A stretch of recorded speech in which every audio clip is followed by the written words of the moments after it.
খুশি হয়ে আল্লাহ তাআলার কাছে দোয়া করেছে, ও মালিক, তুমি রিজিকের অভাবের কারণে এক দুশ্চরিত্র পুরুষের সাথে তুমি আমাকে দেখা করাইলা।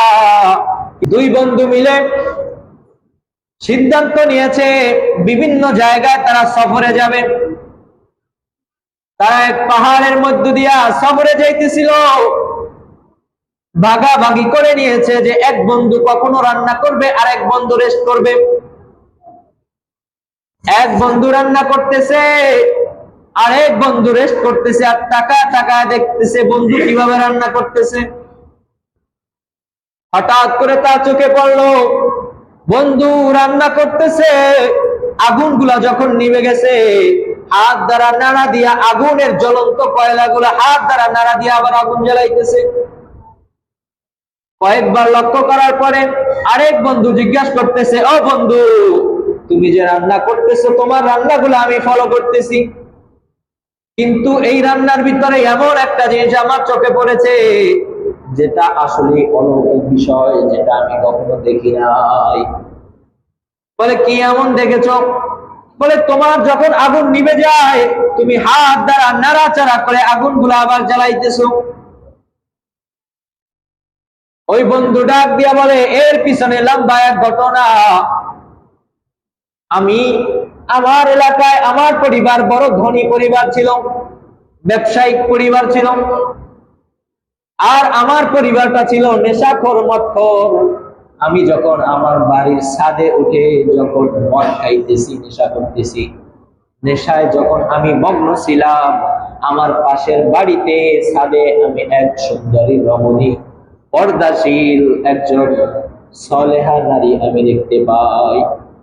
আমার যখন চোখ পড়ে সাথে সাথে আমার পুরা শরীর কেমন যেন উল্টা পাল্টা এলোমেলো হয়ে গেছে।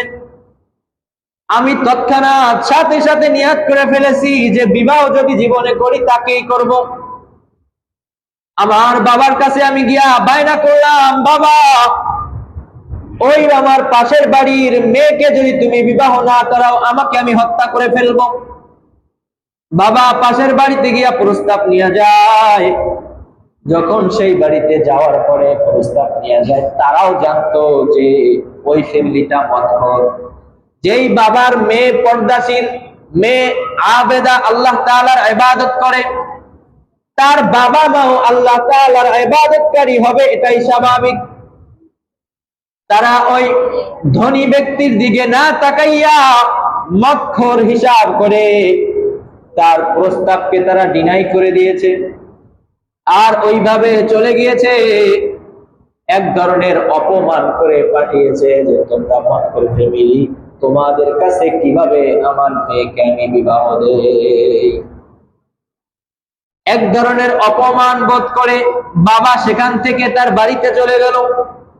কিছুদিন পরে ওই আবেদা পর্দাশীল মেয়ের বিবাহ হয় এক ভালো একজন নামাজি ধার্মিক ছেলের সাথে।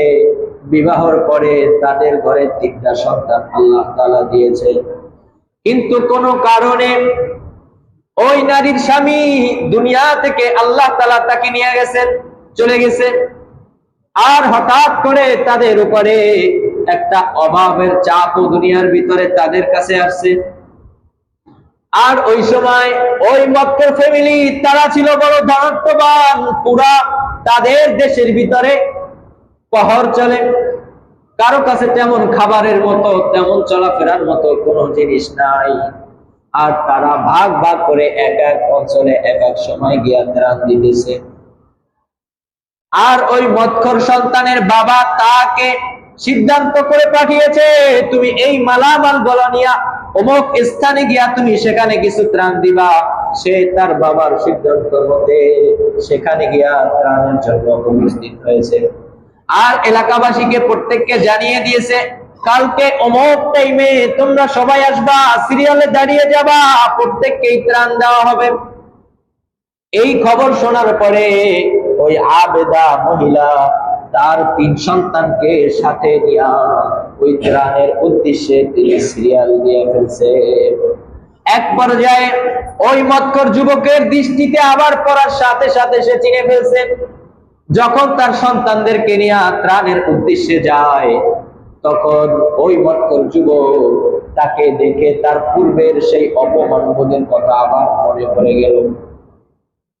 তখন ওই যুবক বলল, ও আবেদা মহিলা, তোমাকে আমি ত্রাণ দিব, তুমি এখন অভাবে আছো, তোমাকে আমি ত্রাণ দিব, কিন্তু আমি সেই যে আগে আমার সাথে তোমার সাথে যে ঝামেলা ছিল, তুমি আমার যদি মনের বাসনা পূরণ করো, তাহলেই একমাত্র আমি তোমাকে ত্রাণ দিব। আর এই ত্রাণ দিয়া তুমি তোমার সন্তানদেরকে নিয়ে একটু খাইতে পারবা ভালো জল। আবেদা মহিলা বলতেছে, আমি গুনার কাজ করে আমার ইজ্জত নষ্ট করে কোন রিজিকের ব্যবস্থা আমি চাই না, তোমার রিজিক তুমি রেখে দাও, আমার কোন রিজিকের দরকার নাই। এই কথা বলে যখন মহিলা চলে আসতেছিল, যখন তার সন্তানদেরকে নিয়ে চলে আসতেছিল, বড় সন্তান ডাক দিয়া বলে, মা, সবাই তো শ্রীআল ধরে ত্রাণ নিয়ে চলে গেল, আমরা খালি হাতে যাইতেছি, ক্ষুধার তাড়না, ক্ষুধার জ্বালা আর সহ্য করতে পারি না, তার থেকে তোমার সাথে ওই যুবকের সাথে কি ঝামেলা জানি না, তুমি সেই ঝামেলা মিটায়া তারপরে তুমি কিছু ত্রাণ নিয়ে তারপরে বাড়িতে চলো, যাতে আমরা কিছু খেতে পারি। যখন ওই আবেদা মহিলা যুবকের দিকে তাকায়, যুবক একটা মুস্কি হাসি দিয়ে আবার সামনে যায়, বলে, তোমার সন্তানের সব কথাগুলো আমি শুনেছি, তুমি যদি ত্রাণ নিতে চাও তাহলে তুমি আমার মনের বাসনা কামনা পূরণ করেই তোমাকে ত্রাণ নিতে হবে। ওই মহিলা, আবেদা মহিলা আবারও জানিয়ে দিয়েছেন, ও যুবক, ওই রিজিক আমার লাগবে না, যেই রিজিকের কারণে আমি আমার ইজ্জতকে লুটে দেব 2 মুঠা খাবারের জন্য, ওই রিজিক আমার দরকার নাই।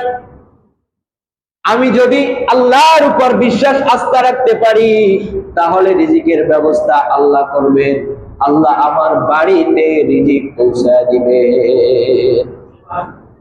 ওই মহিলা যখন বাড়িতে রওনা দেয়, ওই যুবক তখন তার মনে একটা ভয় এসে যায় যে আমি তাকে এত খারাপ কাজের জন্য তাকে বাধ্য করেছি, পেটে খাবার নাই, ক্ষুধার তাড়না, বাচ্চাদের খাবার নেই।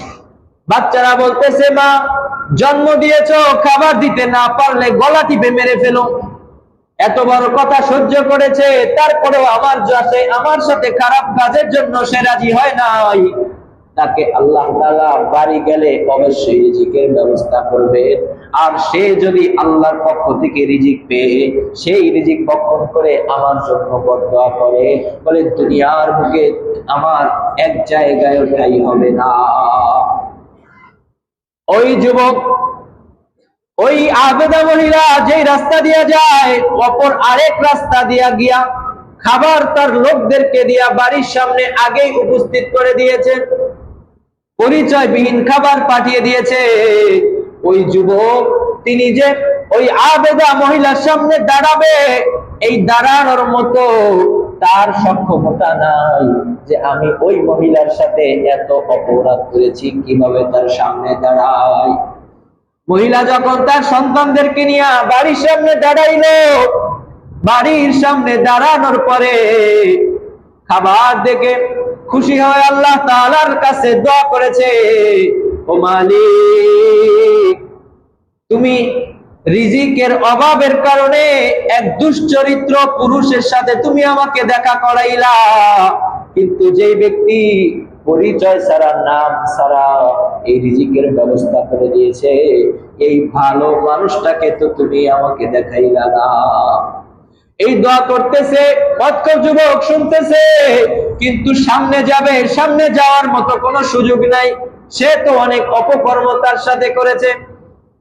সাথে সাথে ওই মহিলা দোয়া করেছে, ও আল্লাহ, যেই ব্যক্তি আমাদের জন্য এই রিজিকের ব্যবস্থা করে দিয়েছে, তাকে আপনি জাহান্নামের আগুন থেকে বাঁচাবেন, সাথে সাথে দুনিয়ার সবকিছু আগুন থেকে জ্বালা পোড়া থেকেও আপনি তাকে হেফাজত করিয়ে। সুবহানাল্লাহ। যুবক বলতেছে এই দোয়ার কারণে তিনি যেহেতু কোনো হারাম ভক্ষণ করে নাই, গুনাহ করে নাই, তার এই দোয়ার কারণে বলে দুনিয়াতেও আমাকে আগুনে জ্বালাইতে পারে না, বলে সেই থেকে আমি আমার এই চুলার আগুন আমি হাত দিয়ে নাড়াচাড়া জ্বালাই, কিন্তু আমার হাত কখনো আগুন স্পর্শ করতে পারে না।